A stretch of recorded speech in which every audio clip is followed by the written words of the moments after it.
পুরনো ঘড়ি ঠিক করতে গিয়ে নতুন সময়ের প্রস্তাব দিল ছেলে। আমি স্তম্ভিত হয়ে গেলাম যখন সে বলল, মা, এই ঘড়ির মতো সময় এগিয়ে চলেছে। আমি আর অপেক্ষা করতে পারছি না। আমি তোমাকে ভালোবাসি, আমার স্ত্রী হিসেবে চাই। আজ থেকেই নতুন সময় শুরু করি, তুমি আর আমি একসাথে। আমাদের পুরনো ঘড়ি বন্ধ হয়ে গিয়েছিল। বাবার প্রিয় ঘড়ি, অনেক পুরনো। ছেলে বলল, আমি মেরামত করে দেখি। ঘড়ির ভেতরের যন্ত্রপাতি খুলল, কাজ করতে লাগল। আমি পাশে বসে অন্য কাজ করছিলাম, কাপড়ে বোতাম লাগাচ্ছিলাম। ছেলে ঘড়ির কাঁটা ঠিকমতো সেট করছিল। বলল, মা, ঘড়িটা আবার চলবে। আমি বললাম, আরে বাহ, বাবা খুশি হবে। ছেলের ছোট থেকেই মেকানিক্যাল জিনিসে আগ্রহ। হঠাৎ সে ঘড়ির কাঁটা ঘুরিয়ে দিয়ে এই কথাগুলো বলল। ঘড়ির টিকটিক শব্দ যেন আমার বুকের স্পন্দনের সাথে মিলে গেল। আমি অবাক হয়ে তাকিয়ে রইলাম তার দিকে। এ কেমন মেরামত? ঘড়ি ঠিক হল, কিন্তু আমার ছেলে বেঠিক হয়ে গেল। এই গল্পটি সম্পূর্ণ শুনলে আপনাদের পানি অটোমেটিক বের হয়ে যাবে, যত দ্রুত সম্ভব হাতের কাছে টিস্যু নিয়ে বসে পড়ো। বিছানার চাদর যেন নষ্ট না হয় সেটা সম্পূর্ণ খেয়াল রাখার অনুরোধ জানিয়ে গল্পটি এখন শুরু করব। তার আগে সর্বশেষ অনুরোধ, দয়া করে এমন পানি বের করার গল্প নিয়মিত শুনতে আমাদের চ্যানেলটি সকলেই সাবস্ক্রাইব করুন। ধন্যবাদ। হ্যালো বন্ধুরা, আমার নাম মালবিকা চৌধুরী। আমার বয়স ৪২ বছর। আমার স্বামীর নাম দেবাশিস চৌধুরী, বয়স ৪৫ বছর। আমাদের ২ সন্তান, অদিতি আর রাহুল। অদিতি ১৯ বছর বয়সী, কলেজে পড়ে। রাহুল ১২ বছর বয়সী, স্কুলে যায়। আমাদের পারিবারিক জীবন বেশ সুখের ছিল। দেবাশিস একটি বড় কোম্পানিতে ইঞ্জিনিয়ার হিসেবে কাজ করে। আমি একজন গৃহিণী, তবে বাড়িতেই ছোটখাটো পেইন্টিং এর কাজ করি। আমাদের বাড়িটা শহরের একটু বাইরে, একটা ছোট কলোনিতে। বাগানের যত্ন নেওয়া আমার নেশা। বাড়ির সামনে রংবেরঙের ফুলের বাগান করেছি। দেবাশিসের অন্য নেশা হল পুরনো জিনিসপত্র সংগ্রহ করা, বিশেষ করে ঘড়ি। আমাদের বাড়িতে কমপক্ষে ২৫টা পুরনো ঘড়ি আছে। প্রতিটির পিছনে একটি না একটি গল্প আছে। সেদিন সন্ধ্যায় আমি রান্নাঘরে খাবার তৈরি করছিলাম। দেবাশিস অফিস থেকে বাড়ি ফিরেছে। একটু পরেই ছেলেমেয়েরাও স্কুল কলেজ থেকে ফিরবে। হঠাৎ দেবাশিস ডাকল, মালবিকা, একবার এদিকে এসো তো। আমি রান্নাঘর থেকে বেরিয়ে ড্রয়িং রুমে গেলাম। দেবাশিস হাতে একটা বাক্স নিয়ে দাঁড়িয়ে আছে। আজ অফিসের পথে একটা পুরনো অ্যান্টিক শপে গিয়েছিলাম। এই ঘড়িটা দেখে আমার মনে হল, এটা অবশ্যই আমাদের সংগ্রহে থাকা উচিত। বাক্সটা খুলে দেখলাম, ভেতরে একটা সুন্দর কাঠের দেয়াল ঘড়ি। ঘড়িটার ফ্রেমে নানা ধরনের খোদাই করা। মাঝখানে ঘড়ির ডায়াল, তার চারপাশে কাঠের উপর খোদাই করা কিছু অদ্ভুত চিহ্ন। এটা কোন যুগের ঘড়ি? আমি জিজ্ঞাসা করলাম। দোকানদার বলছিল, ঘড়িটা ১৯ শতকের শেষের দিকের কোনো এক ইউরোপীয় পরিবারের ছিল। কিন্তু দেখো। দেবাশিস ঘড়িটা ঘুরিয়ে পিছনটা দেখাল। এই যে দেখো, পিছনে বাংলায় কিছু লেখা আছে। আমি অবাক হয়ে দেখলাম, সত্যিই ঘড়ির পিছনে প্রাচীন বাংলা হরফে কিছু লেখা আছে। সময়ের দ্বার। এই কথাটাই স্পষ্ট বোঝা যাচ্ছিল। বাকি লেখাগুলো অস্পষ্ট। ইউরোপীয় ঘড়িতে বাংলা লেখা? এটা তো অদ্ভুত, আমি বললাম। তাই তো। এটা আমাকে আরও বেশি আকর্ষণ করেছে। আর একটা জিনিস, ঘড়িটা বন্ধ। চাবি দিয়ে টানার ব্যবস্থা আছে, কিন্তু চাবিটা নেই। দোকানদার বলছিল, ঘড়িটা নাকি কোনোদিনই চলেনি। তাহলে তুমি কেন কিনলে? আমি জিজ্ঞাসা করলাম। কারণ আমি চেষ্টা করব এটা চালু করতে। দেবাশিস হাসল। আমার মনে হয় এটা মেরামত করা যাবে। ঘড়িটা আমাদের বাড়ির ড্রয়িং রুমে টাঙানো হল। দেবাশিস প্রায় সন্ধ্যায় ঘড়িটা পরীক্ষা করে দেখত, নানারকম চেষ্টা করত এটা চালু করার জন্য। কিন্তু সফল হতো না। একদিন অদিতি কলেজ থেকে ফিরে বলল, বাবা, আমার এক বন্ধু আছে যার বাবা পুরনো ঘড়ি মেরামত করেন। আপনি চাইলে আমি তাকে বলতে পারি। দেবাশিস খুশি হয়ে বলল, নিশ্চয়ই। আমি অনেক চেষ্টা করেছি, কিন্তু এর মেকানিজম বোঝা যাচ্ছে না। পরের দিন অদিতি তার বন্ধুর বাবার ফোন নম্বর নিয়ে এল। তিনি হলেন শ্রী সুমন সেনগুপ্ত, একজন বিখ্যাত ঘড়ি সংগ্রাহক এবং মেরামতকারী। দেবাশিস তাকে ফোন করে আমাদের বাড়িতে আসার আমন্ত্রণ জানাল। ২ দিন পর সুমনবাবু আমাদের বাড়িতে এলেন। তিনি ৬০-এর উপর বয়সী একজন ভদ্রলোক, পরনে সাদা পাঞ্জাবি ও ধুতি। চোখে চশমা, মুখে পাতলা হাসি। তিনি ঘড়িটা দেখে প্রথমেই একটু অবাক হলেন। এটা একটা অসাধারণ ঘড়ি, মিস্টার চৌধুরী, তিনি বললেন। এটা সাধারণ ওয়াল ক্লক নয়। এটা একটা টাইম পোর্টাল ক্লক নামে পরিচিত। Time portal clock? দেবাশিস জিজ্ঞাসা করল। হ্যাঁ, এই ধরনের ঘড়ি ১৯ শতকের শেষের দিকে ইউরোপে তৈরি হতো। কিছু রহস্যময় গোষ্ঠী বিশ্বাস করত যে এই ঘড়িগুলি সময়ের মধ্যে যাতায়াতের পথ খুলতে পারে। আমরা সবাই হেসে উঠলাম। সত্যি? আমি বললাম। এরকম বিশ্বাস ছিল? সুমনবাবু মাথা নাড়লেন। হ্যাঁ, এটা একটা প্রাচীন ধারণা। তবে আমার বিশ্বাস এটা আসলে এক ধরনের কোড বা সিফার ডিভাইস ছিল। যাই হোক, এটাকে চালু করা যাবে। আমাকে কিছু টুলস আনতে হবে। আমি কালকে আবার আসব। পরের দিন সকালে সুমনবাবু একটা ছোট্ট বাক্স নিয়ে এলেন, যার মধ্যে নানা রকম যন্ত্রপাতি। তিনি ঘড়িটা নামিয়ে টেবিলের উপর রাখলেন এবং খুব সাবধানে খুলতে শুরু করলেন। আমরা সবাই উৎসুক হয়ে দেখছিলাম। এটা দেখুন, তিনি ঘড়ির ভেতরের যন্ত্রপাতি দেখিয়ে বললেন।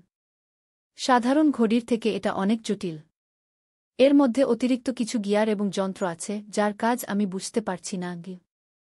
তিনি আরও কিছুক্ষণ পরীক্ষা করে দেখলেন। তারপর বললেন, আমি এটাকে চালু করতে পারব, কিন্তু এর জন্য একটা বিশেষ চাবি তৈরি করতে হবে। আমাকে কিছু মাপজোক নিতে হবে। কালকে সকালে আমি চাবি নিয়ে আসব। সুমনবাবু ঘড়ির যন্ত্রপাতি আবার সাবধানে জায়গামতো বসালেন এবং বিদায় নিলেন। পরের দিন সকালে তিনি একটি ছোট সোনালি চাবি নিয়ে এলেন। এই দেখুন, চাবিটা তৈরি করে এনেছি, তিনি দেবাশিসকে দিলেন। আপনি এটা দিয়ে ঘড়িটাকে চালু করতে পারবেন?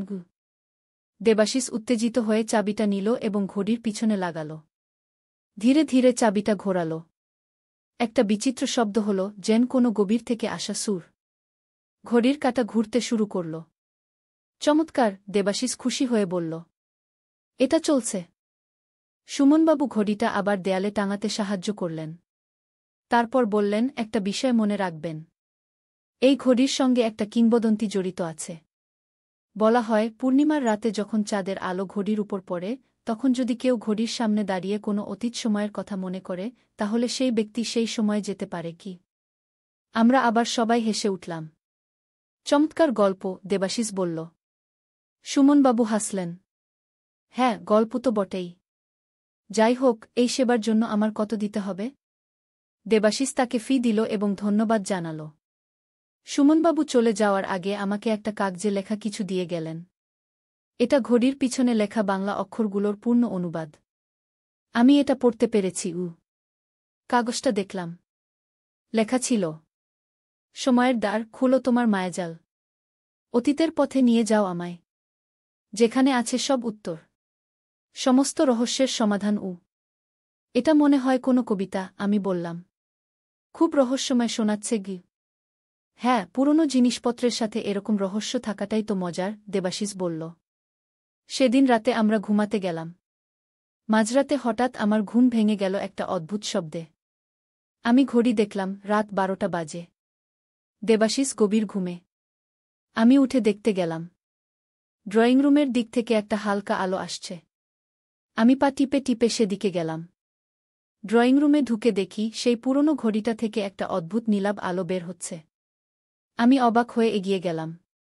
ঘড়ির ডায়ালটা ঘুরছে, কিন্তু উল্টো দিকে। সেই মুহূর্তে আমি সুমনবাবুর কথা মনে করলাম, পূর্ণিমার রাতে যখন চাঁদের আলো ঘড়ির উপর পড়ে। আজ পূর্ণিমা ছিল। হঠাৎ বাড়িটা কেঁপে উঠল। ঘড়ি থেকে নীল আলোর একটা বৃত্ত ছড়িয়ে পড়ল মেঝেতে। আমি ভয়ে চিৎকার করতে যাচ্ছিলাম, কিন্তু কোনো শব্দ বের হল না। মনে হলো যেন সময় থেমে গেছে। ঘরের সব কিছু অস্পষ্ট হয়ে এলো, আর সেই নীল আলো আমাকে যেন গ্রাস করে ফেলল। পরের মুহূর্তে আমি নিজেকে একটা সম্পূর্ণ অন্য জায়গায় খুঁজে পেলাম। আমি কোথায়? চারপাশে তাকিয়ে দেখলাম, আমি একটা প্রাচীন বাড়ির সামনে দাঁড়িয়ে আছি। বাড়িটা দেখতে অনেকটা কলোনিয়াল স্টাইলের, বড় বারান্দা, উঁচু থাম। চারপাশে বিশাল বাগান, নানা রকম ফুলগাছ। দূরে একটা ছোট্ট শহর দেখা যাচ্ছে। আমি অবাক হয়ে ভাবছিলাম, আমি কোথায় এসে পড়েছি। ঠিক তখনই আমি দেখলাম, বাড়ির সামনে কয়েকজন লোক দাঁড়িয়ে আছে। একজন ইউরোপীয় পোশাক পরা মহিলা, একজন ভারতীয় ধুতি পাঞ্জাবি পরা মধ্যবয়সী ভদ্রলোক এবং একটি ছোট্ট বাচ্চা মেয়ে। আমি তাদের দিকে এগিয়ে গেলাম, কিন্তু তারা আমাকে দেখতে পাচ্ছিল না। আমি অবাক হয়ে উপলব্ধি করলাম যে আমি যেন একটা অদৃশ্য দর্শক। মহিলাটি কথা বলল। তার কণ্ঠস্বর যেন দূর থেকে আসছে, কিন্তু আমি তা শুনতে পারছিলাম। মিস্টার চ্যাটার্জি, আপনার এই ঘড়িটা সত্যিই অসাধারণ। আমি এটা ইংল্যান্ডে নিয়ে যাব গো। মধ্যবয়সী ভদ্রলোক মাথা নাড়লেন। এটা আমার পারিবারিক ঐতিহ্য, ম্যাডাম উইলসন। আমার পূর্বপুরুষরা এটা বানিয়েছিলেন। এই ঘড়ির মধ্যে অনেক রহস্য লুকানো আছে কি? কী রহস্য? মহিলাটি জিজ্ঞাসা করল। ঘড়িটি সময়ের মধ্যে যাতায়াত করার ক্ষমতা রাখে। তবে এটা চালানোর জন্য বিশেষ চাবি প্রয়োজন, যা আমার পরিবারের কাছেই আছে কি? মহিলাটি হাসল। আমি সেই চাবিও কিনতে চাই। না ম্যাডাম, চাবিটা আমি দিতে পারব না। সেটা হারিয়ে গেলে আমাদের পরিবারের ঐতিহ্য হারিয়ে যাবে গু।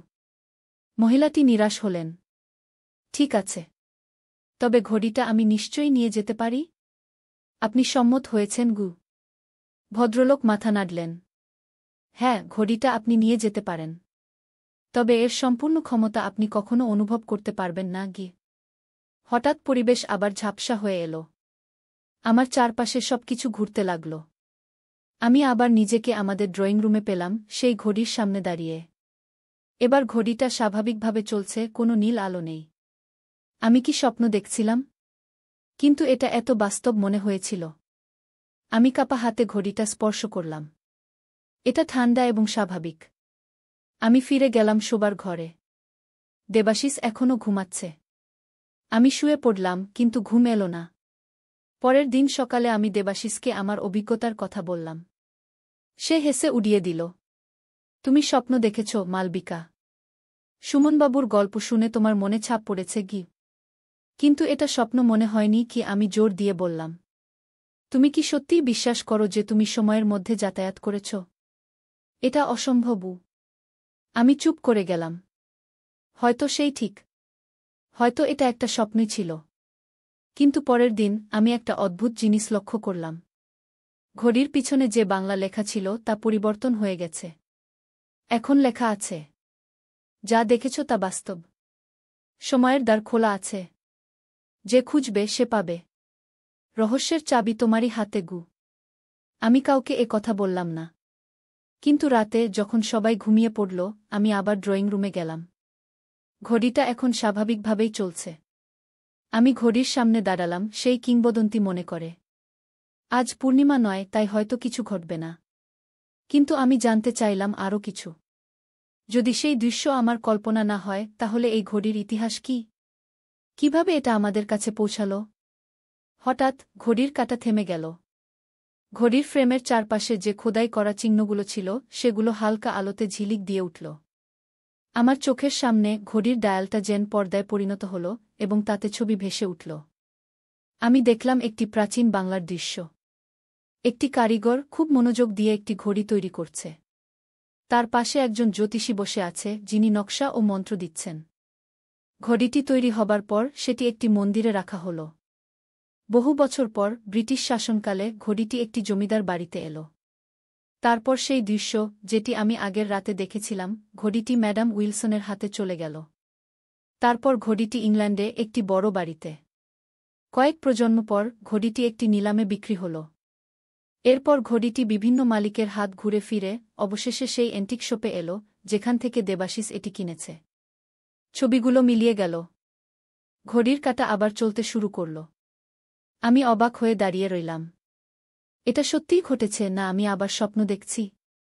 পরের দিন সকালে আমি শিপ্রাদি, আমাদের কাজের লোক, কে জিজ্ঞাসা করলাম, তুমি কি রাতে কোনো অদ্ভুত শব্দ শুনেছিলে? শিপ্রাদি বলল, হ্যাঁ বুদি, রাত 12টার দিকে আমি উঠেছিলাম। ড্রয়িং রুম থেকে একটা আলো দেখেছিলাম। আমি ভাবলাম হয়তো আপনারা কেউ জেগে আছেন গু। এবার আমি নিশ্চিত হলাম যে এটা কোনো স্বপ্ন নয়। এই ঘড়িটা সত্যিই অলৌকিক ক্ষমতা রাখে। আমি সিদ্ধান্ত নিলাম যে আমি এ বিষয়ে আরও গবেষণা করব, কিন্তু সাবধানে। সেদিন দুপুরে আমি ইন্টারনেটে খোঁজ করতে লাগলাম টাইম পোর্টাল ক্লক কি সম্পর্কে। আমি বিস্ময়কর তথ্য পেলাম। এরকম কিছু ঘড়ি সম্পর্কে কিছু কিংবদন্তি আছে, মূলত ইউরোপ ও এশিয়াতে। এসব ঘড়ির গল্প সময় ভ্রমণের সাথে জড়িত। অনেকেই এসব ঘড়ি বিশ্বাস করে না, কিন্তু কিছু রহস্যময় ঘটনা তাদের অস্তিত্ব নিয়ে প্রশ্ন তোলে। একটি আর্টিকেলে আমি পড়লাম, এরকম ঘড়ি মূলত পূর্ণিমার রাতে সক্রিয় হয়। কিন্তু যদি কেউ ঘড়ির ভেতরের যন্ত্রপাতি সম্পর্কে জানে, তবে সে যে কোনো সময় এর ক্ষমতা ব্যবহার করতে পারে। এটা জেনে আমি ভাবলাম, সুমনবাবু কি এই ঘড়ি সম্পর্কে সবকিছু জানেন? আমি সুমনবাবুর ফোন নম্বর খুঁজে বের করলাম এবং তাকে ফোন করলাম। আমি তাকে এ সম্পর্কে কিছু জিজ্ঞাসা করতে চাইলাম। ফোন ধরলেন সুমনবাবুর ছেলে। দুঃখিত, আমার বাবা এখন শহরে নেই। তিনি একটা কনফারেন্সে গেছেন। 2 দিন পর ফিরবেন। আমি ধন্যবাদ জানিয়ে ফোন রাখলাম। 2 দিন? তার মানে আমাকে অপেক্ষা করতে হবে। কিন্তু আমার মন চাইছিল আরও জানার জন্য। সেদিন রাতে আবার আমি ড্রয়িং রুমে গেলাম। ঘড়িটার দিকে তাকালাম। আমি কি আবার চেষ্টা করব? আমি ভাবলাম, এবার আমি যদি অতীতে যাই তাহলে কোনো সময়ে যেতে চাই। আমি মনে মনে ভাবলাম, সেই ঘড়ির প্রথম মালিক, সেই জ্যোতিষী, তার সাথে দেখা করতে চাই। আমি ঘড়ির সামনে দাঁড়ালাম। কিছুই ঘটল না। হঠাৎ আমার মনে পড়ল সুমনবাবু যে চাবিটা দিয়েছিলেন। আমি চাবিটা নিয়ে এলাম, ঘড়ির পিছনে লাগালাম এবং ঘোরালাম। এবার ঘড়ির ডায়াল থেকে নীল আলো বের হতে লাগল। আমি চোখ বন্ধ করলাম এবং সেই জ্যোতিষীর কথা ভাবলাম। যখন চোখ খুললাম, নিজেকে দেখলাম একটি প্রাচীন বাড়ির ভেতরে। আমার চারপাশে প্রাচীন ভারতীয় আসবাবপত্র, দেয়ালে পুরাণের ছবি। একটি দ্বীপ জ্বলছে একপাশে। সামনে একটি টেবিলে বসে একজন বৃদ্ধ, পাতলা দাড়ি, চোখে গানের আলো।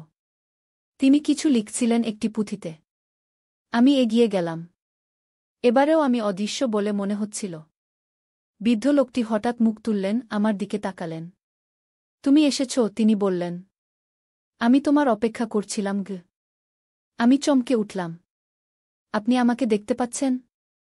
হ্যাঁ, আমি দেখতে পাচ্ছি। আমি হলাম গুরুদাস চক্রবর্তী, জ্যোতিষ ও কালবিদ্যার সাধক। আমি জানতাম যে একদিন কেউ ঘড়ির মাধ্যমে আমার কাছে আসবে। আপনি কিভাবে জানলেন? আমি বিস্মিত হয়ে জিজ্ঞাসা করলাম। আমি সময়ের গতি দেখতে পাই। আমি এই ঘড়ি তৈরি করেছি যাতে ভবিষ্যৎ প্রজন্ম অতীতের সাথে যোগাযোগ করতে পারে। তুমি ভবিষ্যৎ থেকে এসেছ, তাই না? আমি মাথা নাড়লাম। হ্যাঁ, আমি 2 শতাব্দীরও বেশি সময় পর থেকে এসেছি। তোমার নাম কি? তিনি জিজ্ঞাসা করলেন। মালবিকা, আমি বললাম। মালবিকা, তিনি পুনরাবৃত্তি করলেন। তুমি ঘড়ির রহস্য জানতে এসেছ, তাই না? হ্যাঁ, আমি বললাম। এটা কিভাবে কাজ করে? এই ঘড়ি সাধারণ নয়। এটা একটি যন্ত্র যা সময়ের তরঙ্গ ধরতে পারে। প্রতিটি মুহূর্ত, প্রতিটি ঘটনা, এরা কোথাও হারিয়ে যায় না। সময় একটি বৃত্ত যা ঘুরতে থাকে। এই ঘড়ি তোমাকে সেই বৃত্তের যেকোনো বিন্দুতে নিয়ে যেতে পারে। কিন্তু এটা কিভাবে সম্ভব? আমি জিজ্ঞাসা করলাম। প্রাচীন ভারতে আমরা বিশ্বাস করি যে সময় একটি মায়া। বর্তমান, অতীত, ভবিষ্যৎ, এগুলি সবই একই সময়ে বিদ্যমান। আমাদের মন শুধু একটি সময়ে থাকতে পারে। কিন্তু এই ঘড়ি তোমার মনকে অন্য সময়ে নিয়ে যেতে পারে। আমি কি সত্যিই অতীতে যাচ্ছি, নাকি এটা শুধু একটি দর্শন? আমি জিজ্ঞাসা করলাম। উভয়ই, তিনি বললেন। তোমার দেহ বর্তমানে রয়েছে, কিন্তু তোমার চেতনা সময়ের মধ্য দিয়ে যাত্রা করছে। তুমি অতীত বা ভবিষ্যতের ঘটনা দেখতে পারো, কিন্তু তাদের পরিবর্তন করতে পারো না, শুধু পর্যবেক্ষণ করতে পারো। তাহলে এই ঘড়ি কী উদ্দেশ্যে তৈরি করা হয়েছিল? আমি জিজ্ঞাসা করলাম। গানের জন্য, তিনি বললেন। অতীত থেকে শিক্ষা নেওয়ার জন্য। আমরা বিশ্বাস করি সব সমস্যার সমাধান অতীতে রয়েছে। আমরা শুধু সেগুলি খুঁজে বের করতে জানি না। আমি ভাবলাম এই ঘড়ির অদ্ভুত ক্ষমতা সম্পর্কে। আপনি কি জানেন এই ঘড়ি কিভাবে আমাদের কাছে পৌঁছাল? হ্যাঁ, তিনি বললেন। আমি এটা আমার শিষ্যকে দিয়েছিলাম। তারপর এটা তার পরিবারে রইল কয়েক প্রজন্ম ধরে। তারপর ব্রিটিশ শাসনকালে একজন সাহেব এটা দেখতে পেয়ে মুগ্ধ হলেন এবং আমার শিষ্যের বংশধরের কাছ থেকে এটা কিনে নিলেন। তারপর এটা ইউরোপে চলে গেল। আমি কি এই ঘড়ির মাধ্যমে ভবিষ্যতেও যেতে পারি? আমি জিজ্ঞাসা করলাম। হ্যাঁ, তিনি বললেন। কিন্তু সাবধান, ভবিষ্যৎ অনিশ্চিত। তুমি যা দেখবে সেটা শুধু একটি সম্ভাবনা। তোমার নিজের সিদ্ধান্ত, তোমার পরিবারের সিদ্ধান্ত, তা ভবিষ্যৎকে পরিবর্তন করতে পারে। আমি আরও কিছু প্রশ্ন করতে যাচ্ছিলাম, কিন্তু হঠাৎ আবার সেই ঘূর্ণির অনুভূতি হল। আমি আবার নিজেকে আমাদের ড্রয়িং রুমে পেলাম, ঘড়ির সামনে দাঁড়িয়ে। আমি গভীরভাবে ভাবতে লাগলাম এই অভিজ্ঞতা সম্পর্কে। আমার মনে হল এই ঘড়ি একটি অমূল্য সম্পদ। আমি যদি এর মাধ্যমে সময়ের মধ্য দিয়ে যাত্রা করতে পারি, আমি অনেক জ্ঞান অর্জন করতে পারি। কিন্তু আমি এটা কিভাবে ব্যবহার করব? আমি কি এটা বিজ্ঞানীদের দেখাব? না, তারা হয়তো এটা নিয়ে পরীক্ষা করতে চাইবে, হয়তো এর যন্ত্রপাতি খুলে ফেলবে। আমি কি আমার পরিবারকে বলবো? দেবাশিস এখনও বিশ্বাস করবে না। হয়তো সে ভাববে আমি পাগল হয়ে যাচ্ছি। আমি সিদ্ধান্ত নিলাম যে আমি এটা নিজেই ব্যবহার করব, কিন্তু সাবধানে। আমি এর মাধ্যমে বিভিন্ন সময়ে যাব, গান সংগ্রহ করব। কিন্তু তার আগে আমি সুমনবাবুর সাথে কথা বলবো।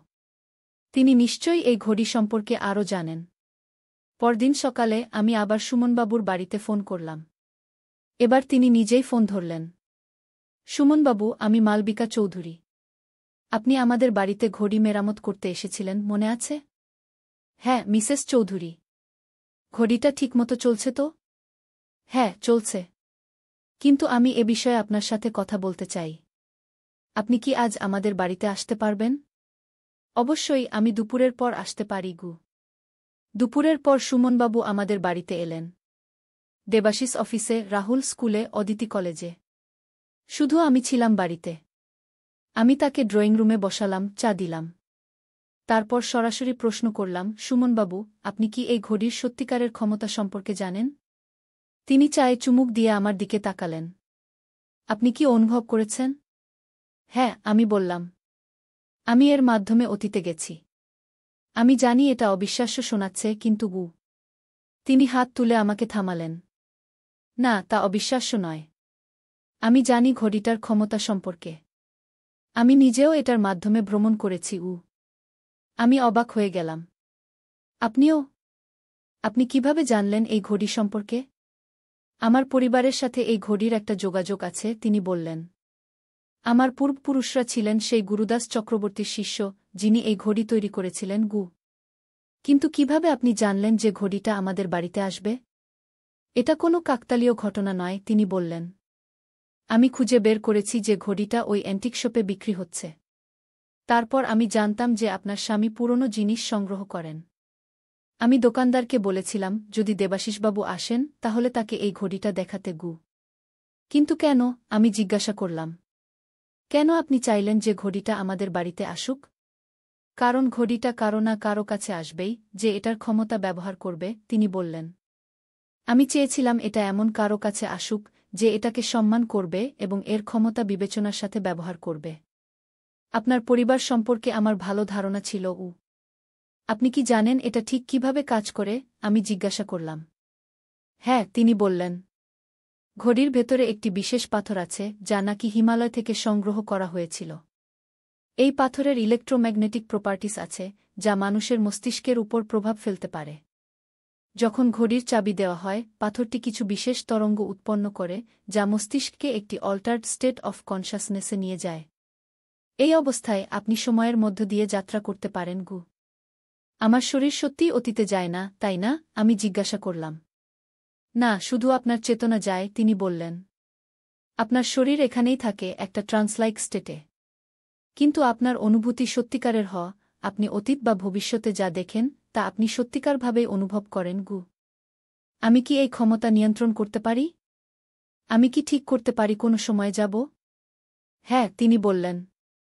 আপনি ঘড়ির সামনে দাঁড়িয়ে স্পষ্টভাবে ভাবুন কোথায় যেতে চান, কোনো সময়ে, কোনো জায়গায়। ঘড়ি আপনার ইচ্ছা অনুসারে আপনাকে নিয়ে যাবে গু। আমি গভীরভাবে ভাবতে লাগলাম। তারপর জিজ্ঞাসা করলাম, সবচেয়ে গুরুত্বপূর্ণ প্রশ্ন, এটা কি নিরাপদ? এতে কি কোনো বিপদ আছে? সুমনবাবু একটু চিন্তিত দেখালেন। হ্যাঁ, কিছু ঝুঁকি আছে, তিনি বললেন। প্রথমত, আপনি যখন ট্রান্স স্টেটে থাকেন, আপনি এই বাস্তবতার প্রতি সচেতন থাকেন না। যদি কেউ তখন আপনাকে ডাকে, আপনি সাড়া দেবেন না। এটা বিপজ্জনক হতে পারে। দ্বিতীয়ত, যদি আপনি খুব দীর্ঘ সময় ধরে সেই অবস্থায় থাকেন, আপনার মস্তিষ্ক ও শরীরের উপর চাপ পড়তে পারে। তাই আমি বলবো, একবারে 15 মিনিটের বেশি সময় যাত্রা করবেন না গে। বুঝেছি, আমি বললাম। আর কোনো সতর্কতা?